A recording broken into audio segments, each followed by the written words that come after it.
આ આપણું farm number 2 છે, જેની અંદર આપણે કપાસનું વાવેતર કરેલું છે. અને ગયા વર્ષે પણ આને આપણે કપાસ વાવેલો, જે વીઘે 25 મણ કપાસ થયેલો છે. અને આપ જોઈ શકો છો કે આની અંદર કપાસ જે છે એ 2 પાંદડે થઈ ગયો છે. કપાસ 2 પાંદડે થઈ ગયો છે. અને એની અંદર આપણે ખાતરમાં 12-32-16નું નાખેલું છે. ચામાં 12-32-16 સિવાય અન્ય કોઈ ખાતર હોય ત્યારે ચામાં આપણે ઉપયોગ કર્યા નથી. અને ગયા વર્ષે આપણને આ ખેતરમાંથી 25 મણ આસપાસનો વીઘે પ્રોડક્શન મળેલું છે. અને આ આંબા જે વાવેલા છે, આંબાની વચ્ચે આપણે કપાસનું ખુલ્લી જગ્યામાં વાવેતર કર્યું છે.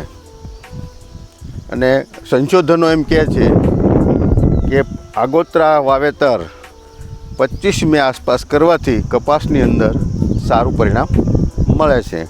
જેને કારણે આપણે 25 મેએ પાણી મૂકેલું છે. અને શા માટે કપાસ પસંદ કર્યો છે?